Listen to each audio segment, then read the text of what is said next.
Salut à tous et bienvenue. Dans cette vidéo, nous allons évaluer l'intégrale de 0 à 1 de x à la puissance t moins 1 sur ln de x, le tout au carré dx, où t est un paramètre réel qui est supérieur ou égal à 0. Nous allons noter notre intégrale par i de t. Alors, on va commencer avec quelques remarques concernant notre intégrale. On va définir la fonction f par f de xt égale à x à la puissance t moins 1 sur ln de x, le tout au carré, où t appartient à l'intervalle fermé qui va de 0 à plus l'infini et x appartient à l'intervalle ouvert qui va de 0 à 1. Alors, on va établir quelques propriétés de notre fonction. Alors, déjà, on va supposer que t est strictement supérieur à 0 et on va remarquer que la limite de f de xt, lorsque x tend vers 0 à droite est égale à 0 et la limite de f de xt lorsque x tend vers 1 est égale à t carré. Et cela signifie donc que nous pouvons prolonger notre intégrande par continuité aux deux bornes. Ça veut donc dire que l'intégrale i de t peut être considérée comme étant une intégrale définie. Alors maintenant, nous allons calculer notre intégrale. Pour la calculer, nous allons utiliser une astuce qui est due à Richard Feynman, qui utilise la règle de Leibniz. Alors, on va remarquer que i de 0 est égal à 0, i' de t est égal à 2 fois l'intégrale de 0 à 1, de x à la puissance 2t moins x à la puissance t sur ln de x dx, ce qui nous permet donc de déduire que i' de 0 est égal à 0, et i second de t est égal à 2 fois l'intégrale de 0 à 1 de 2x à la puissance 2t moins x à la puissance t dx. Alors nous avons là, dans la dernière intégrale, notre intégrande qui est une différence de deux fonctions puissance. Et donc on peut facilement la calculer. Donc i seconde de t est égal à 2 facteurs de 2x à la puissance 2t plus 1 sur 2t plus 1 moins x à la puissance t plus 1 sur t plus 1 pris entre x égale à 0 et x égale à 1. Et nous trouvons que i seconde de t est égal à 4 sur 2t plus 1 moins 2 sur t plus 1.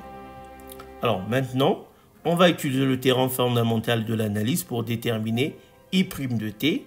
Et on va avoir que i' de t est égal à i' de 0 plus l'intégrale de 0 à t de 4 sur 2s plus 1 moins 2 sur s plus 1 ds.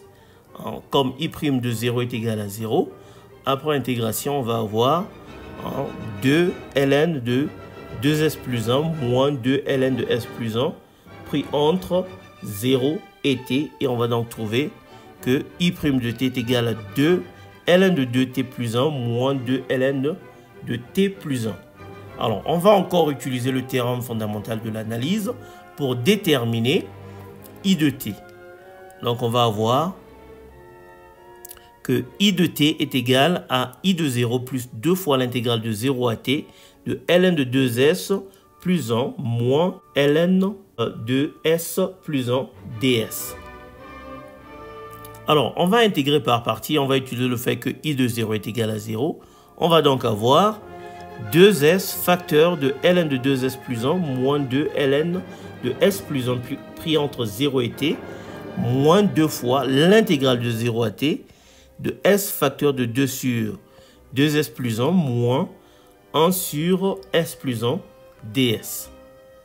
Alors, ce qui va donc nous donner que i de t est égal à 2t facteur de ln de 2t plus 1 moins ln de t plus 1 moins 2 fois l'intégrale de 0 à t de 2s sur 2s plus 1 moins s sur s plus 1 ds. Alors, on va regarder ce qui se trouve entre les crochets et on va remarquer qu'on peut réécrire 2s sur 2s plus 1 comme étant 2s plus 1 moins 1 sur 2s plus 1. Et 2s plus 1 sur 2s plus 1, c'est simplement 1. Et on va aussi écrire s sur s plus 1 comme étant s plus 1 moins 1 sur s plus 1. Donc, on va avoir 1 moins 1 sur s plus 1. Et on va donc avoir 1 moins 1 qui va nous donner 0. Et on va se retrouver avec moins 1 sur 2s plus 1 moins 1 sur s plus 1. Après intégration, on va donc avoir que I de t est égal à 2t facteur de ln de 2t plus 1 moins ln de t plus 1 plus ln de 2s plus 1 moins 2 fois ln de s plus 1 pris entre 0 et t. Et on va donc trouver 2t facteur de ln de 2t plus 1 moins ln de t plus 1 plus ln de 2t plus 1 moins 2 fois ln de t plus 1.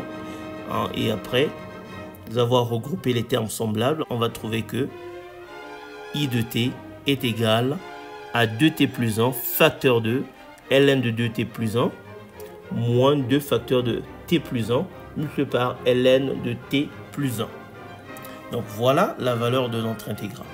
Alors on est presque arrivé à la fin, mais j'aimerais vous poser une question. Pensez-vous que vous pouvez calculer l'intégrale suivante en utilisant la méthode de Richard Feynman, c'est-à-dire l'intégrale de 0 à 1 de x à la puissance t moins 1 sur ln de x le tout à la puissance n dx, où n est un entier naturel quelconque. Merci d'avoir suivi, je vous dis à très bientôt. Ciao.